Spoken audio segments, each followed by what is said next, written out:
and welcome to Wealth Matters, where we discuss the opportunities and challenges of preserving and managing wealth. We are broadcasting today again via remote access so that in light of the COVID-19 health emergency, we can maintain our social distancing and still bring you today's show. Please be patient if we experience and when we experience technical glitches. We hope that everyone listening is safe and healthy during what we can and doing what we can to protect ourselves and our communities. Wealth Matters is presented to you by Gaslowitz Frankel, a law firm dedicated to resolving disputes involving your wealth, whether through your will, your trust, your businesses, or your investments. For news, pictures, and tips, go to our website at gaslowitzfrankel.com or follow us on Twitter at Estate Dispute. Our show's hashtag is Wealth Matters. Your hosts today are Craig Frankel and Adam Gaslowitz, and today we are talking about harnessing your family's human and intellectual capital, the key to sustaining wealth for generations. Now it's my pleasure to introduce our guest. We're pleased to have with us today Natalie Smails, Senior Vice President and Director of the Center for Family Legacy at Truist Wealth, and Michaell Covington, Vice President and Trust Advisor at Truist Wealth. And before we get started, why not just have each of you tell our audience briefly who you are and your background. So Natalie, how about if we start with you?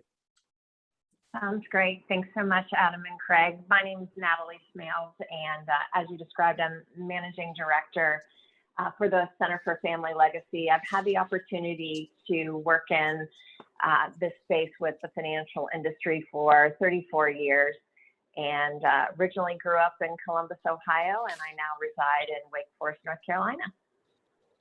All right, Michaell, how about you? Yeah, thanks, Adam. We really appreciate this opportunity to present to your guests and your team. And as you mentioned, my name is Michaell Covington. I am a trusted advisor here in Atlanta.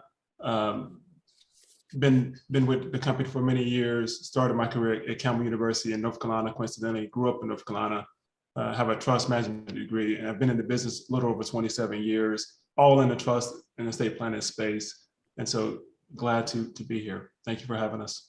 Sure.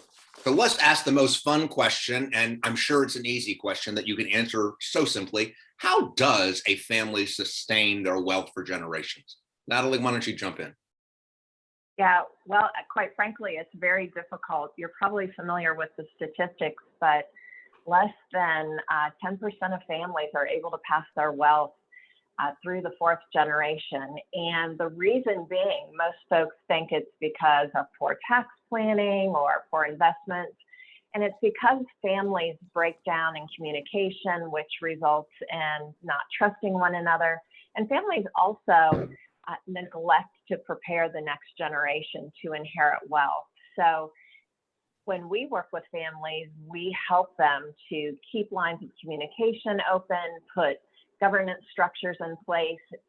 So in the event there is conflict, they have conflict resolution policies, and we really focus on helping to prepare that next generation to be informed and responsible stewards. But it's a tough thing for families to do.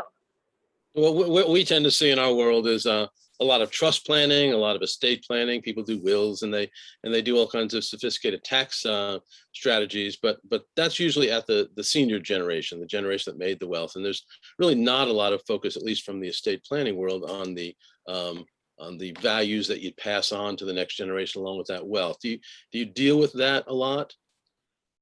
Yeah, actually, we are very process driven when it comes to working with families. In addition to working around family governance and education, we do a lot of studies around human behavior, family dynamics, multi-generational wealth transfer.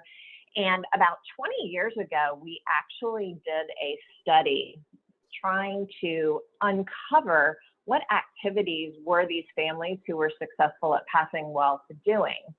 And what we were able to find by polling our own families and using outside studies were a number of what we call best practices, things like preserving family history and culture, putting family meetings in place, communicating intentions. And a big part of that also was understanding what the family's shared values were.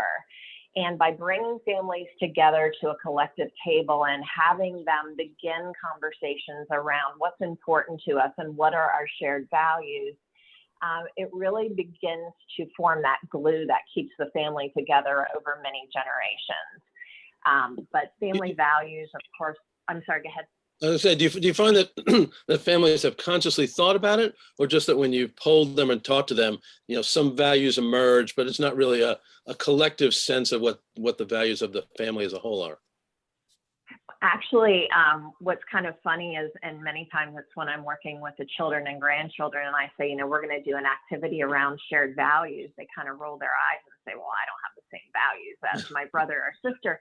And what they're confusing though is priorities versus values. So we actually created an assessment that we take families through that helps to really isolate what their personal values are, and then it cross-references and looks at what their shared values are.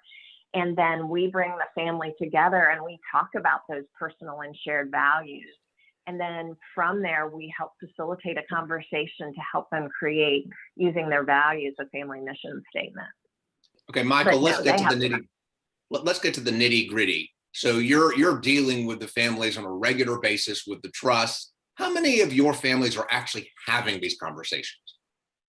Well, that's part of the reason we're here, Craig, quite honestly, is that we want more of our families to be having these conversations. So this is for Heritage BB&T, quite honestly, this is something that we hadn't had availability because it was a SunTrust thing. And so as part of the integration that we've done, it's coming together as Truist.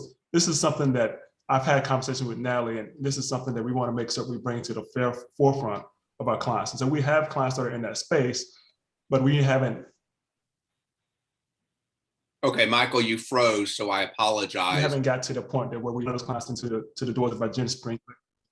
Can you hear me? I can hear you now. So Michaell, let's ask this question. So you've got a family and you're dealing with the first generation and they're doing pretty well and they've got some decent estate planning documents in place. How do you initiate the conversation and suggest to the worker who's really worked hard to build the wealth, but not given a lot of thought as to what happens next? How do you initiate the conversation? Maybe you want to talk about values. Well, it starts, quite honestly, Craig, with a conversation around, what are your long-term goals in terms of your family? And so talk about the family. And so what we see a lot of in our space is you have. We are glitching again, I think. Passing with the next generation. And so I have an age attainment, what we call our business age attainment division. And so to the extent that we want to have a dialogue about a reason or why to have that be in trust for a long term, that's when we start the conversation. And then we take it to the next level and say, hey, let's bring the family together. Because oftentimes we're talking to the husband and the wife. And so it starts with a conversation with bringing other family members that are part of that equation to make certain that the whole family is looking towards a greater goal. Is that something that you're bringing up, either you or Natalie? Are you bringing it up with the clients, or are they coming to you saying, we've got all this money, we've got a will, we've done all the tax planning now, but this money is going to get dumped into the hands of our children someday, and we're not sure how they're going to be able to handle it. How do we deal with that? I'll jump in there, Michaell. It happens in both ways. The majority of time, though, we are bringing up that topic because families they don't know what they don't know. Yeah. And they think that, this is just going to magically transition and this next gen is going to be prepared. And God forbid we talk about it, because if that next generation knows what we've created, they're going to be entitled. And go back to the God forbid part. Because I could see that many families would be resistant. So how do you overcome that resistance? Educating them. The whole backbone of what we do is educate, trying to help them understand, talking about, making them familiar with the statistics. This is not easy stuff. We always say that governance is not for the faint of heart. But educating them and helping them understand and making sure they recognize you've worked really hard and we want to help you make sure that this continues generation after generation. And there are things that we need to help you put in place in order to ensure that. Yeah, you talk about governance. Just for the benefit of the audience, how do you differentiate governance from, say, a family office, which is a concept I think a lot of our listeners are familiar with? Right, absolutely. So governance in its simplest form is really just making joint decisions around jointly held assets. And that is typically, when you think about the broad brush of a family office, there may be a family office that's focused as philanthropy, it could be trust, it could be an administrative, it could be an investment family office. But regardless of that, families need governance structures in place in order to help with when conflict arises or making those decisions together. One of the most common policies that we help families put in place is a vacation home policy. Think about your own family, and you've got, you have your vacation home and somebody forgets to refill the toilet paper or leaves the refrigerator open. We just want to help them. These are fighting words. Exactly. We want to help them put policies in place that keep the guardrails around. Michaell, let me ask you a question. When you're talking about, making decisions, the first decision, particularly for the second and third generation, is how do I ask and what are the rules for getting money? How do you have that conversation? Well, we first want to refer back to the document, Craig. And so we want to educate them around how this works and how the process works. I get that question all the time because, quite honestly, people are afraid of giving up control. And so we got to help educate them in terms of how we work together and that I'm here for them. I'm here for the family. I have a family I'm working with right now, and we're set on the estate. And so we're talking to it's a blended family. This is common, of course, in our space. And so we're talking to the stepmother separately, then we're talking to the children. And so making sure that both parties know how to get in touch with me, how to get in touch with Michaell, and how to make their wishes known. And so we're going to have an open dialogue. But most of the time, the documents themselves don't really how the process works. Yeah, most of the time, the documents themselves don't address the sort of the nuances of using assets. They talk about the ability for beneficiaries to get distributions of income for various specific needs, education, health, things like that, or just distributions of income for them to use as living expenses, but not really, when and how to give it out or what they're supposed to do with it. That isn't something you can look to the document for because most estate planners don't add that. Yeah, no, I think we can take it a step further and, particularly with our governance space, and talk to the family about how do you sustain wealth? How do you educate the kids in terms of how to transition that to the next generation? And so that's part of the ask that we're having. That's the part of the value we bring to the table, because we really do want to get in there and have a more intimate relationship with our beneficiaries of trust. And, so it's fun to educate the patriarchs and matriarchs about what we're going to do long term. And so Truist has been doing this for 275 years. And so, Adam, I think it was you several years ago.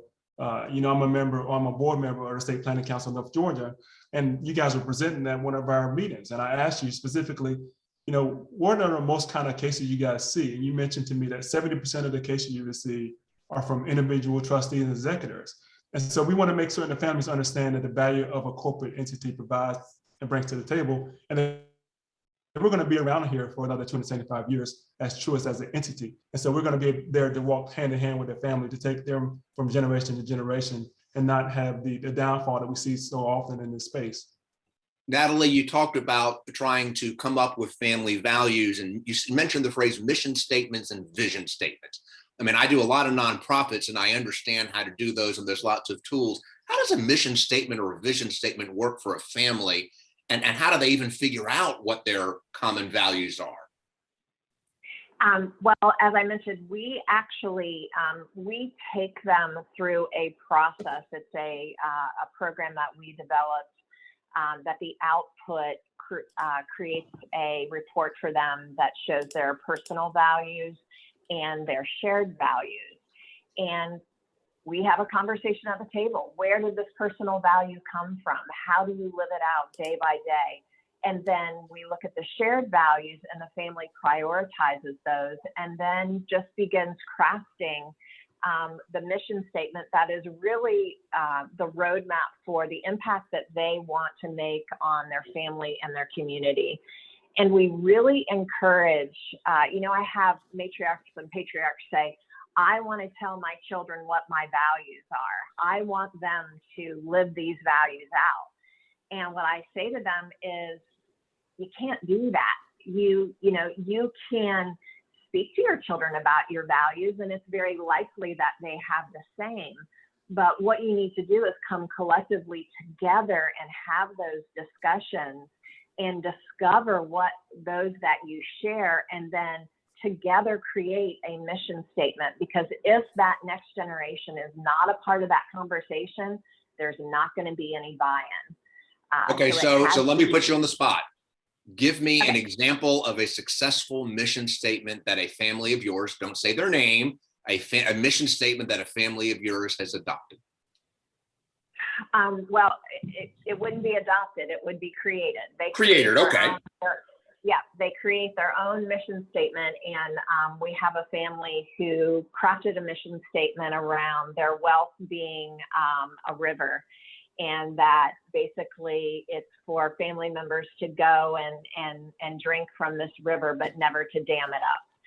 So it's very simple. I've worked with other families who actually take each value and then write something about that value, and then together it's their mission statement. And what we encourage families to do, we typically want to meet with our families quarterly. We go back to that mission statement during each meeting and talk about, what have you done to live out your mission statement since we last met. And again, it brings the family to the table. It creates an environment of togetherness. And that's important when you're talking about the ultra high net worth and high net worth space. You're listening to Wealth Matters, the radio show where we discuss the opportunities and challenges of preserving and managing wealth. Your hosts today are Adam Gaslowitz and Craig Frankel from the fiduciary litigation law firm of Gaslowitz Frankel. We are talking with Natalie Smails, Senior Vice President and Director of Governance, Truist Wealth, and Michaell Covington, Vice President and Trust Advisor with Truist Wealth. And we're talking today about harnessing your family's human and intellectual capital, the key to sustaining wealth for generations. Michaell, let me ask you, so there's an old joke that you can't tell people what to do, you got to walk the walk and show them. But really there's a disconnect. Oftentimes the earning generation, the first generation, has spent so much time creating the wealth that maybe they haven't walked the walk or been able or had the time to teach the values that they care about to their children and to the next generation. So tell me how you counsel or talk to an earning generation to kind of change the view to where, wait a second, let's think about how you lead by example. That's a great question, Craig. And so one of the ways we do that is just getting with the families periodically, maybe on an annual basis, and talk about, how are we going to move the money to the next generation. And so having a dialogue about the ins and outs. I think a lot of times what happens is our clients assume that the biggest challenge that they face is the investment strategies and the investment function. So that's a component of it, but quite honestly, we need to take it deeper. And so I was meeting with a family just yesterday, and we said, let's take a look at your own individual estate plan and how are you going to move your wealth to the next generation. So even in talking to the patriarch and matriarch, perhaps they have their estate plan in place, but quite oftentimes the kids haven't really given consideration to that. And so it starts that dialogue about where are you in your own earnings wealth, and where are you in your wealth transition, and how does it fit in the entire family equation. And so, as Truist, we're going to talk about, we're a bank first and foremost. And so we're going to bring all those things to the table. Is it a risk management discussion that we need to have? Or is it, how do you leverage your wealth in terms of making the most of that? And so we're going to bring the full breadth and depth of what Truist has to offer to the client. And we're going to address them and meet them where they are. How do you avoid creating, the so-called trust babies? Kids who are, the succeeding generations of the wealth creators who become wedded to living off of a trust, who don't really sort of realize their full potential. How do you avoid that when you're passing on wealth and trying to, leave this legacy for your family? So Adam, I think that's actually one of the biggest fears that our clients have, is I don't want to create a trust baby. And so someone that lives off that. And so I think the disconnect is we say these things, but we don't take action to address them. And so to the extent that we're bringing in family governance and talk about as a family unit, how do you solve for that equation? And so we leave it a chance quite often. So we assume the best outcome is gonna happen, but we have to be purposeful about sustaining wealth and wealth transfer. And so we have to have a dialogue with not only the parents, but also with the kids in terms of how do you avoid that scenario? Because what oftentimes we see, particularly in will-based plans, where we haven't had a dialogue, or you haven't had a dialogue with your wealth manager perhaps, and so the trust is only coming into existence whenever someone passes away. And so we want to make sure. Let's identify for our listeners, when we say that means that the earning generation died, and so you're really starting this process after the first generation dies. That's a different world, and I just want the listeners to understand that. Thank you, Greg. And so that's a very good point. And so we want to make certain we have that dialogue earlier in the process. We don't want to assume that we're going to start that, because money is something that is sometimes taboo, and people don't want to talk about it. And so we got to be willing to commit to putting all our cards on the table and having a dialogue up front. And what we've seen in some of our research is that most of these things that derail the family wealth transfer is around communication. And so it's like any other relationship. We've got to have this dialogue about what our money means to us as a family, and we not be hoarding all our cards to ourselves and not having that dialogue. So do you see periodically families who come to you and don't want the next generation and know about all the wealth? Absolutely, we see this all the time. I got situations where I have a patriarch that doesn't even want his wife to know how wealthy he is, and so we gotta break down those walls and show there's value in educating your family about how much is there. I was meeting with a family a few weeks ago, and she's the next generation, and she said, "Well, I don't even want my kids to know how much is in this trust." So let's talk in percentages, let's talk in numbers, and so we have to walk that fine line, and so that happens all the time, Adam. So in my family, it's not talking about how much wealth we have. It's the embarrassment of talking about how much wealth we don't have. But Natalie, you had mentioned talking about uber wealthy, and these are families. Yet it takes time to become uber wealthy, and many of us won't become uber wealthy. When should we start as you're growing in your life and you're earning? When should you start, and how do you start to have this conversation? You may not be uber wealthy yet.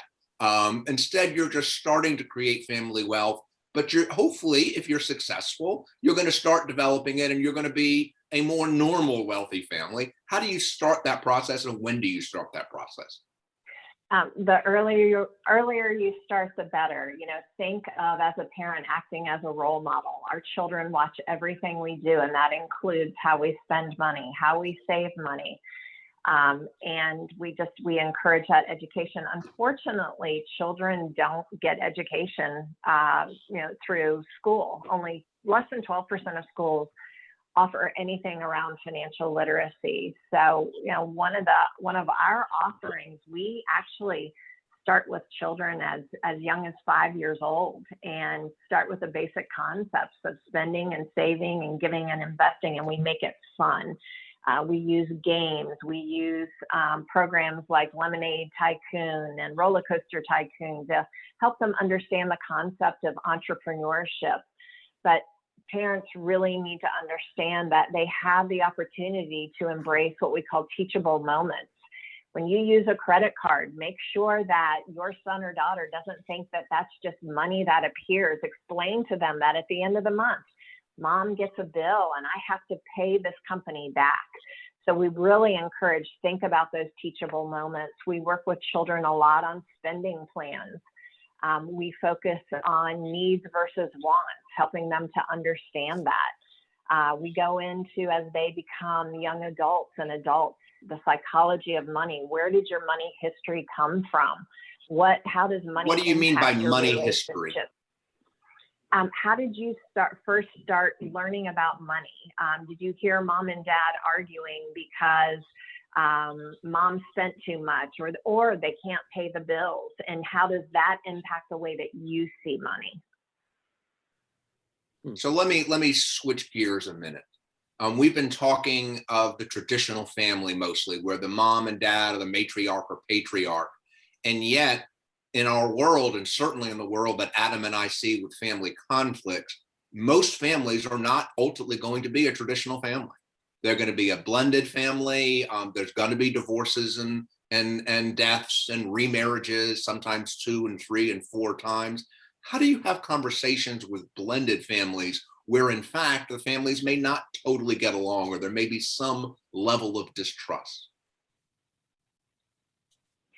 Now, when we actually have a situation where we're working with a blended family, and it has to start at the top. The matriarch and patriarch, it just like Michael said, it really depends on is this transfer going to look like? Is it going to include, cross-pollinating those families together? Are there going to need to be conversations where they do have to get along, or is it a straight out distribution where those conversations don't have to take place? But each family is unique, and the conversation around how that's going to work is going to be based on what that family's goals are. Are they going to blend the assets, or are they not? What do you do with families where in addition to being blended, you've got multiple generations of kids with different parents or different partial families, step siblings, half siblings? Sometimes there are many years apart in age. So you may have children who are in their 30s and children who are, 5 and 6 years old because of the way the families are structured. How do you deal with that across, a single estate plan? I'm going to actually defer and have Michaell handle that part just from an estate planning standpoint. So the way we do handle that is, repeat your question, Adam, make sure I heard it properly. I'm not sure Adam heard you. So when you have families and blended families that are really in different generations, how do you do the plan for them? You might have a 3-year-old and a 40-year-old, and the spouse may be older or younger than some of the children in a closer age than a more traditional family. How does one deal with the planning and the communications on that level? Oh yeah, so we are working with families in that space, and so quite honestly, it is different. So we're having separate dialogues with each family unit to make certain that their plans are consistent with what they want to have accomplished. And so it's challenging to have someone that's in their, even in their 30s or 40s, to have that dialogue about wealth transfer, because they really haven't reached that stage where they're assuming they're going to live forever, quite honestly. And so we want to make certain that we're still bringing that to the forefront and saying this is something that your parents have already done, and this is how we want to bring you along in that transition of your wealth. And so having a separate dialogue, quite honestly, Craig, is with each family member to make certain that we're accomplishing that. You listen to Wealth Matters, the radio show where we discuss the opportunities and challenges of preserving and managing wealth. We're your hosts, Adam Gaslowitz and Craig Frankel from the fiduciary litigation firm of Gaslowitz Frankel. We're talking today with Natalie Smails, Senior Vice President and Director of Governance at Truist Wealth, and Michaell Covington, Vice President and Trust Advisor at Truist Wealth. And our topic today is harnessing your family's human and intellectual capital, the key to sustaining wealth for generations. Do you deal, a lot of trusts that we see provide that the income is distributed to the kids, but not necessarily the principal. But when you're dealing with very large estates, just the income alone is substantial enough for the kids who are receiving it not to necessarily have to work. And that sometimes creates a problem parents want to avoid, where your kids are not incentivized to have a productive life. Is that part of the educational process that you deal with when you're doing family governance? When we are doing family governance, typically what's top of mind is that education. And when we work with children, one of the areas that we work is personal and professional development and helping them to find their own passions. Something that comes up frequently is when these families are in that ultra high net worth space, they have a philanthropic endeavor. Perhaps they created a family foundation. And a lot of times this is a space where that next generation wants to be active. This is where they want to participate. So maybe they don't want to be a part of the family business, but they want to be a part of the impact that their family can make on their community. So educating them around that, but really we work very, very hard to help these children find their own passion outside of their family's money. And again, we like to start young. We like to help them become informed and educated within their own space. Again, not just relying on that check that comes in the mail. Let's talk about philanthropy, because when we see this, it really is a wonderful entry point for family members from first generation to fifth generation. It's a great entry point, but many times the first generation was so focused on building the business, they didn't have the time to be intentional in their philanthropy. So how do you, or should you, or can you use philanthropy as a way to bring in the next generations? Michaell, you want me to cover that? I can start off. I'll kick it over. So one thing that actually we're doing in Atlanta, Craig, and Adam, I know you're familiar with this because you connected me with these folks several years ago. We have the Philanthropic Advisory Leadership Institute. So one of the things we're trying to do in Atlanta is make certain that we do channel our clients to, to the extent they're charitably inclined. We want to make certain we're having that dialogue, and that's something that I feel very strongly about, because I think that's one of the ways that, as Truist, one of our missions and goals is to build better lives in communities. And so we want to build those better communities where we live and work. And so I see this as an opportunity for our clients, and particularly in the ultra high net worth space, to add value and to build up their communities. And so to use their dollars to do their philanthropic endeavors. And so to the extent we can have that dialogue, that conversation with them about how to accomplish that, that's something that we're very passionate about. Natalie? Yeah, and one of the projects that we probably are going to have the opportunity to work on this year is we had a matriarch come to us, and they have established a family foundation. And one of the things that she does is when her grandchildren are 16 and 17, she brings them on as junior board members and has them go out and do site visits, and then they have to come back to the board with a specific entity that they would like the family foundation to make a distribution. And we were having a conversation, and she said, I've done such a good job of helping them understand how to make a bequest, but I haven't done a good job to understand the responsibilities of being fiscally responsible as a board member. And can you create a program that will educate them around that and then transition to their own personal fiscal responsibility? So, we love the opportunity to work with families to help them prepare that next generation to be good board members and good stewards of that philanthropic endeavor. And then we also want to educate, quite frankly, the matriarch and patriarch around the fact that these children may have that same value of giving back, but they may choose to do it in a different way. So, they may have a different preference, but they have that same value. And sometimes that's a hard obstacle for parents. They think, well, I only want to benefit the Fulton County Hospice or the American Cancer Association, where the children want to do something more on a local level because they want to see an impact in their own personal community. So just continuing that education, both parents and children, they have the same value, but they express it in a different way and have a different preference. Do you sometimes find that your clients and their families come to you with the next generation's values already fully formed, for better or worse? They're, some of them may already be spendthrifts, or some of them, some of the kids may have troubled marriages or be on their second or third marriage, and they've already sort of established a pattern of behavior that is difficult to undo. We do, and there are times when we can't be of help, and we will tell families, this is a situation where we really can't help, and perhaps family therapy is a better option to address those types of issues, because we never want to go in and do more harm. We always want to go in and help benefit the family. So let's kind of go full circle. We opened the show and we talked about family governance. And in today's political world, when you use the word governance, somehow many people find that offensive and say, how, no one governs, why should a family govern? How do you talk to a family about what governance is? Because it's different than what we think about, like the joke I just said or tried to say.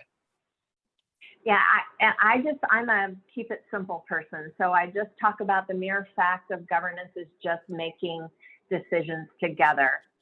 And it's difficult to do. You have family history, you have family dynamics, but creating a forum where the family can collectively come together and have discussions is a much easier conversation than trying to talk about the family governance and using that term. And we, quite frankly, we have a family we work with that says, don't use that term. Don't use governance. I don't like that word. So, you present it in a different way. So Michaell, we're kind of getting near the end of the show. So here's a fun thing. Tell me a family kind of that got together that wasn't doing well, and a success story where you were able to say to this family, maybe if you just talk and come up with a mission statement. So do you have a success story? And if not, do you have a horror story about how families can succeed? Yeah, I probably have more horror stories than I do success stories, quite honestly. Right? You sound like us now. That's why we're so good with your firm, right?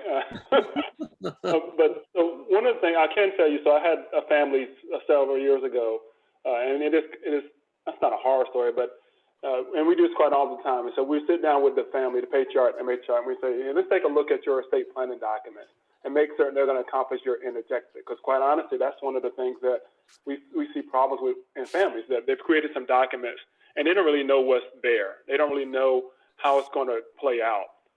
And so a lot of my job day to day is helping folks understand, educate them how it's going to play out. And so in having this dialogue with his family, we discovered that what they had in their documents wasn't what they wanted to have accomplished at all.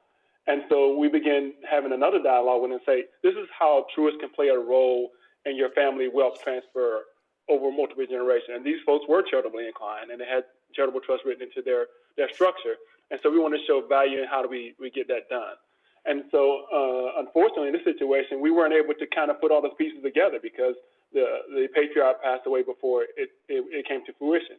And so that's somewhat of it's not a horror story, but it's a way that, we want to make sure we're having these dialogues with our clients as soon as possible because we don't know what tomorrow holds.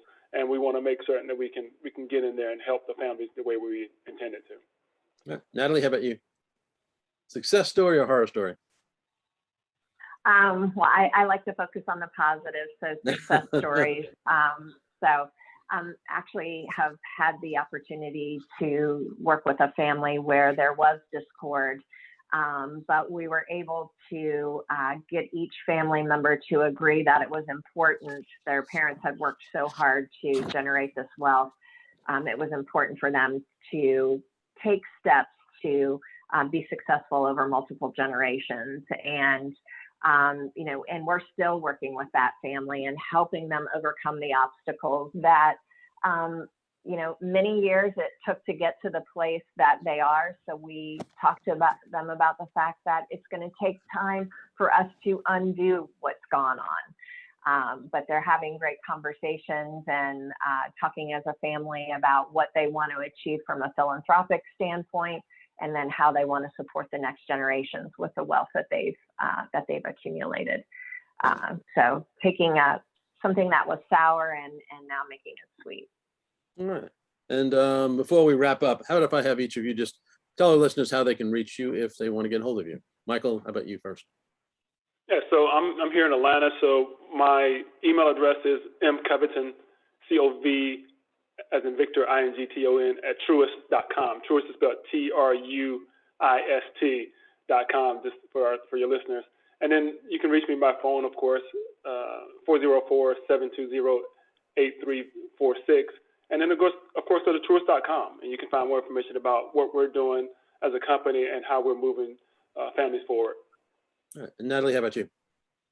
Yeah, same for me, Natalie.Smails, SMAILES, at Truist.com. You can also find me on LinkedIn or phone number 919-270-0740. All right. And as we wrap up our show, I want to thank everyone for listening to Wealth Matters, where we discuss the opportunities and challenges of preserving and managing wealth. For more information about Gaslowitz Frankel, please go to our website at gaslowitzfrankel.com. And remember to follow us on Twitter at Estate Dispute and use our show's hashtag Wealth Matters. Our guests today were Natalie Smails, Senior Vice President and Director of Governance at the, say it again, Natalie? The Center for Family Legacy at Truist Wealth. There you go. And and Michaell Covington, Vice President and Trust Advisor at Truist Wealth.